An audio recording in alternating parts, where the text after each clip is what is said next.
Thank you for the invitation. I come from China. Do you trust me? Everything's good. Well, appearances can be very misleading.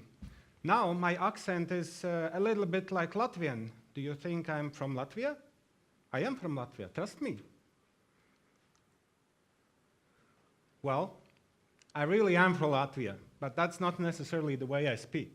The way you hear me, the way I gesticulate, the way I move around, this is part of my identity, part of my personality. And what I'm trying to say here today is that the virtual environments that are used for serious games and for other purposes, obviously, could use richer identities. What do we have today? Today we have an avatar, somebody that looks like a person, maybe like a monster, I don't know. But sometimes it is good to have more information about who we are dealing with, especially when it comes to serious games, to serious stuff, right? So today I'm going to look into what do I mean by getting identity, richer identity in virtual worlds for serious games. What are the options to get this identity information? Minecraft. We play Minecraft with my son. He's about 7 years old. And we love it.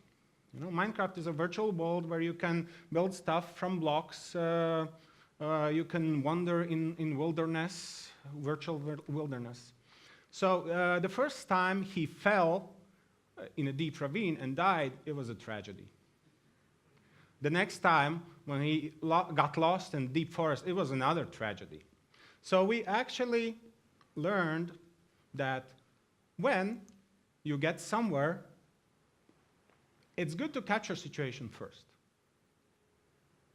It's good to analyze options, to decide what is the best solution possible, and then act, rather than, you know, stop whining, just do something about it.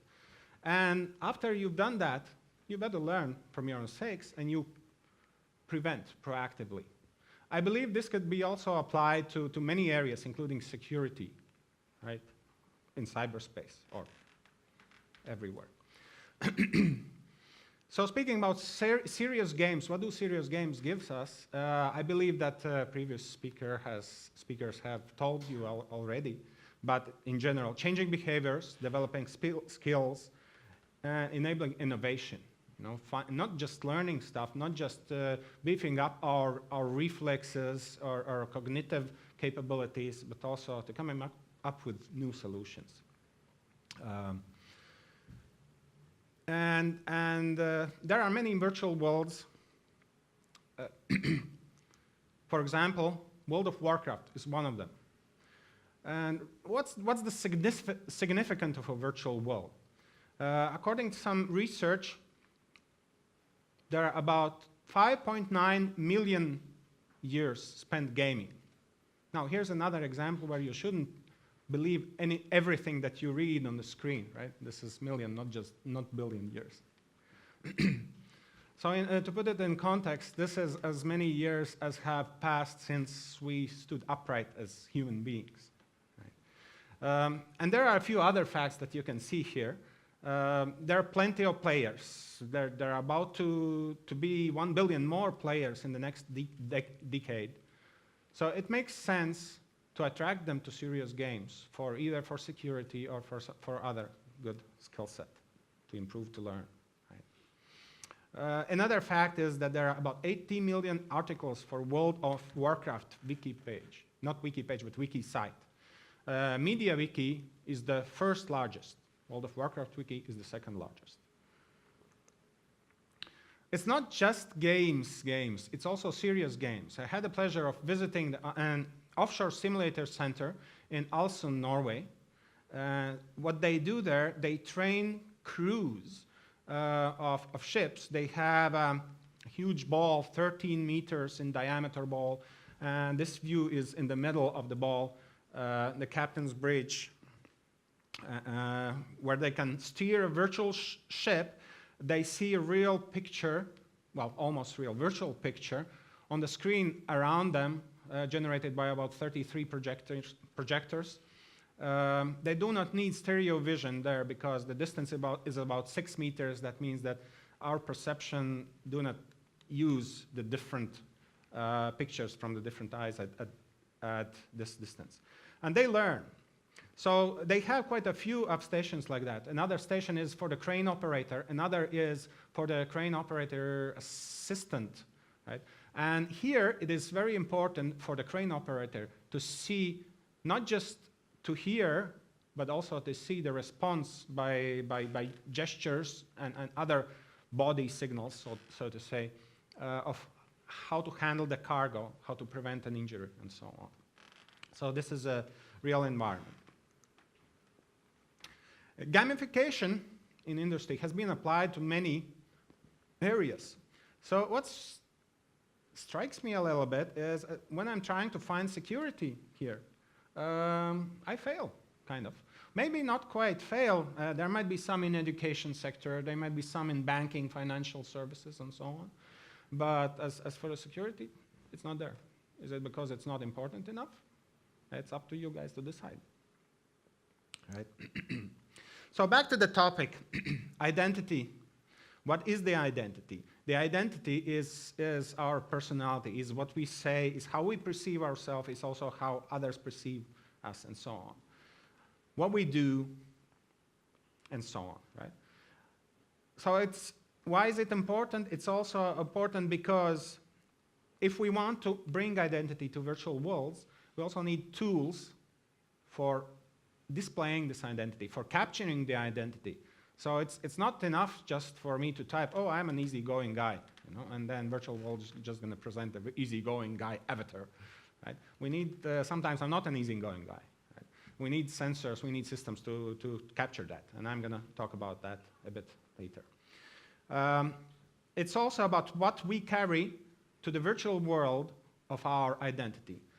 And also the other way around, once we spend some time on the virtual worlds, there have been studies that show that when we log off, so to say, then for a while, or even maybe forever, some of the traits from the online experience linger and stay. You know? Here's an example, right? If I want to wave to my friend, I'm just going to wave, hey, right? We've been using Skype, most of us have, I believe, and we probably learned that in the Skype, this does not work. Right? You need to bring it like this and don't move. Hello, I'm on Skype. Right? Is this good? Probably not so good. Can we do better? This is why I think we need to bring in the identity information in the virtual worlds, so that we do not quite restrict ourselves, so that we can act natural, so that also we can receive natural feedback from our peers in the serious game or in the online experience. Right? So what is it going to give us? We're going to feel more like talking to people, hopefully, and I believe in many cases we want to do that, although some don't. We're going to get better immersion in that test environment or educational environment, I believe.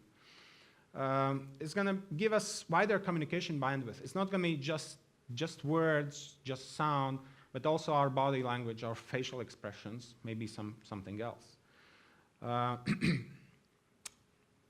And it might also give us some security. So what do I mean by security? If I see, for example, a relative in the virtual world, I'm not sure that it's a relative, but if I meet him or her in the person, then I see all kinds of cues of body language, and I can say, yes, that's my guy, right? Not always you should trust what you see in virtual world, right? My buddy Abe here has said that long time ago, right? I'm not sure how long, but anyway.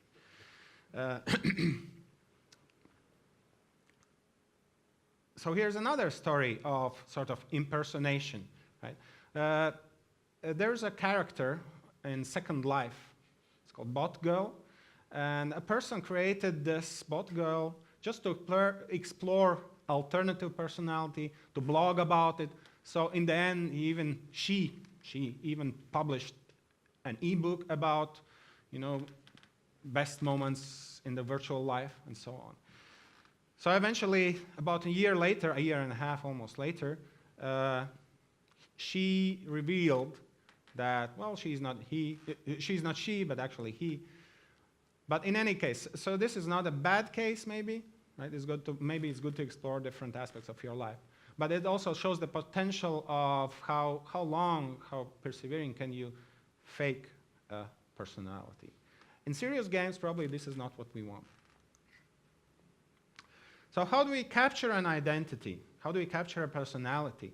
There's research that shows that we can label a personality traits, and bin them in sort of 5 classes, 5 categories. Right? And you can see some of the words describing them here. Right? But how do we capture them? Right? So therefore, I think it's time to talk about sensing modalities. Right? What do we capture in virtual world when we want to capture the identity or personality, or at least some part of it? Right? Well, the obvious things are text, typing, speech, interaction with physical objects, making objects as sensors, especially in the day of Internet of Things. This is going to become more and more active, I believe.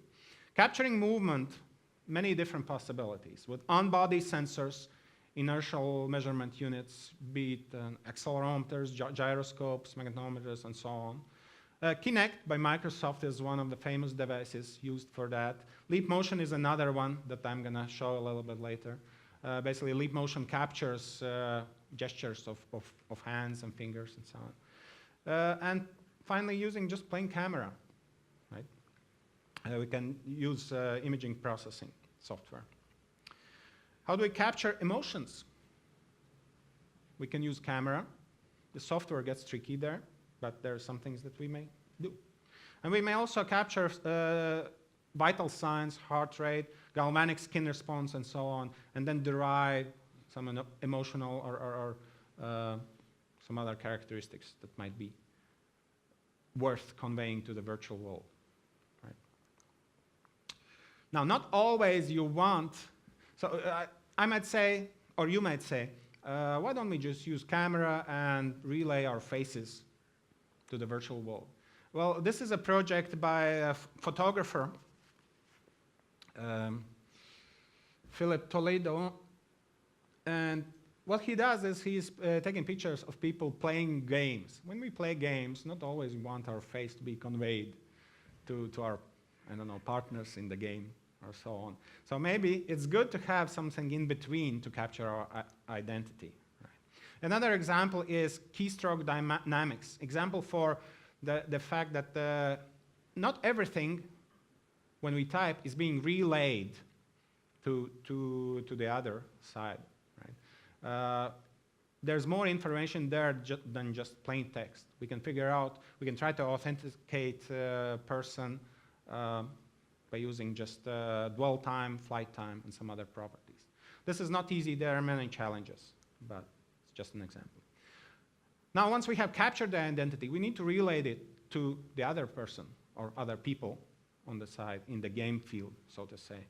And again, the obvious things are text, visual, be it flat screen or immersive screen all around us. We can respond with physical objects, physical world objects, from just lighting them up or even moving them around. And finally, we can augment our avatar depending on the traits, changing facial expressions and so on, giving emotional cues. Now, you might say it is very tough to capture emotions because we are all different, right? Yes, we are all different, even from different nations. However, there's a photographer, Mike Larimore, his project, the Faceboard project, he asked several people to portray certain emotions and then take pictures of them. And well, what he found out was that people from different groups, different genders, respond very similarly to different emotions. But then again, a lady tweeted, hey, my 18-month-old daughter is much more realistic than this. This is not real, right? Well, there might be some truth to that. However, there's a study by Finnish researchers that involves about 700 subjects to the study, and they were told and show stories and shown images and given content to evoke emotions, and then asked to capture on a blank human body picture, where do they feel, how do they feel, where do they feel stronger, and so on. And it turns out that depending on the emotions, again, there's a very common trait independent of ethnicity or even gender. Right? So that tells me that it is worth capturing the emotions if we can do it. And it turns out there's already a product out there. At least you can buy it. It's not shipping yet, though. It's very fresh. It's called Emo Spark, and, well, hopefully they're going to succeed. But they say they can capture, by using image analysis and sound speech analysis, several emotions. I think it's 8 emotions: surprise, sadness, joy, trust, fear, disgust, anger, and anticipation. Right? There's even more, maybe advanced, not advanced, a different kind of capture tool by Microsoft Research. It's called howold.net. You can plug in your picture or any other picture from the internet, and it's going to tell your age.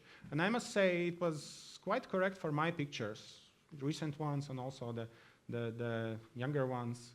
But of course, not always it performs as well. The results may vary, right? These Disneyland, Disney princesses, I'm not sure. Well, who knows? Makeup does wonders these days. Another image analysis, semantic image analysis tool made by Stanford does a wonderful job. There are actually 2 neural networks working for this. One on the side of image analysis, the other on the side of text, capturing the text, and then matchmaking module, so to say. They have very many very successful images, just like the one on the left, right? And of course, there are some things that we do not recognize quite. But then again, if I took off my glasses, maybe I'd say the same thing, that it's a cat sitting on a couch. Right? But the tools are there. That's my point. Here's another project by MIT Media Labs. It's a bit older, a few years old, where they are capturing all kinds of information in the environment whenever person walks around, and can respond with the projector, such as in the picture, it's projecting the calculator. If you pull out an airplane ticket, it's going to show you what's the arrival time is, or is it delayed, and so on. All kinds of things. You can look it up and, if you don't know about it. So I think it's very nice project and might change the world. But one of the benefits is that you don't have to be in a constrained environment. You can move around, and then you can do your serious gaming in the real facility, not just in the virtual facility. So in the previous one, the fingers were labeled with colors in order to capture their positions. In the Leap Motion device, in combination with Oculus Rift virtual headset, can actually, in real time, capture the position of the fingers and also the project of the fingers on the screen, right where they are. This opens many possibilities to interact in virtual worlds. This also opens many possibilities to capture the gestures of hands, of fingers, and so on, and then relay them to the virtual identity. Wow. The Oculus VR headset in itself is pretty amazing and game-changing, so to say. I think that the reason it is taking over the world, or started taking over the world, was because the field of vision is unrestricted. Right? Some might argue that Microsoft HoloLens is better, but I would say it's different, because the HoloLens project, it lets you see through the real world, and then it can occlude certain areas and project whatever the context, the environment tells you, right? So this way, you can look around in your apartment and observe fire, you know, and then you go on with your virtual fire. And there you go on and do the first virtual fire extinguishing. So this is the latest project that I have found. It's made by Second Life creator, and it's called High Fidelity. And the interesting thing about this, why I'm bringing it, is that you interact in this world. While you interact, you're taken on a webcam, and your face is analyzed. And your virtual character is mimicking all the movements of your face. So that way, when you speak, your mouth and cheeks and all the intricate muscles are also moving on the virtual character. And I think this has good potential for conveying more information just than text. So finally, from virtual world, from the screen, we can go out in the reality, and a group at Intel is creating, again, using physical sensors of physiology, creating emotional responses on the wearable computing, such as feeling happy or feeling angry, and so on. In the end, let me mention not such an encouraging note, maybe. Gartner has reviewed about 2,500 papers, and they have aggregated what are the outcomes from gamification. Right? The good news is that motivation for participants has increased to about almost everyone is very motivated after participating in the game. However, productivity is increased only by not even a third, 27%. And in many cases, quality or quantity of the task being managed has suffered after the game, surprisingly. And in about 46% cases, the productivity is showing insufficient evidence. We just cannot tell whether the productivity has increased or not. So why is that happening? Perhaps it is happening that we need professional user experience designers and behavioral economics experts that know about motivation, about gamification, about productivity, and so on, to involve when creating serious games. But it is possible. And I believe richer identity can help. So with this, I hope you're not the guy on the grass, and I'm ready to take some questions. Right.